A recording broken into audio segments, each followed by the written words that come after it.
श्री क्षेत्र नृसिंहवाडी दत्त देवस्थान लाखो भाविकांचं श्रद्धास्थान आहे। या ठिकाणी मोठ्या भक्तिभावानं दत्त जयंती सोहळा साजरा होतोय। पहाटेपासूनच मंदिरात विविध धार्मिक कार्यक्रम सुरू आहेत। दर्शनासाठी राज्यातूनच नाही तर कर्नाटक गोव्यातूनही हजारो भाविकांनी गर्दी केली आहे। संध्याकाळी 5 वाजता दत्त महाराज जन्म सोहळा साजरा केला जाणार आहे।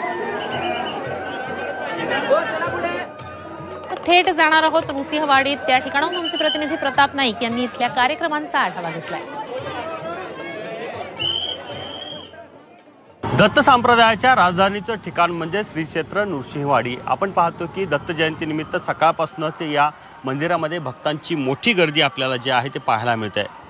पहाटेपासूनच विविध धार्मिक कार्यक्रम या मंदिरामध्ये आयोजित करण्यात आलेले आहेत आणि त्याचबरोबर आपण पाहतो की जन्मकाळ सोहळा जो आहे तो सायंकाळी 5 वाजता पार पडणार आहे।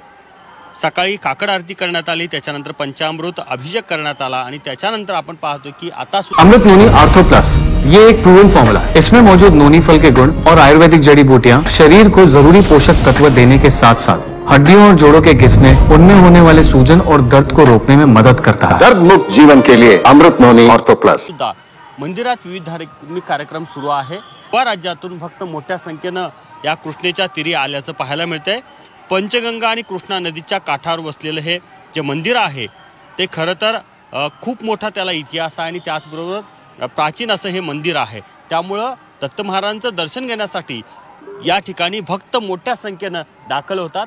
आता संख्या थोडीशी कमी दिसते, पण सायंकाळपर्यंत मात्र हा सर्व कृष्णा काठ फुलून गेलेला पाहायला मिळेल। कॅमेरामॅन तुमचा प्रताप नाईक, झी मीडिया, नृसिंहवाडी, कोल्हापूर।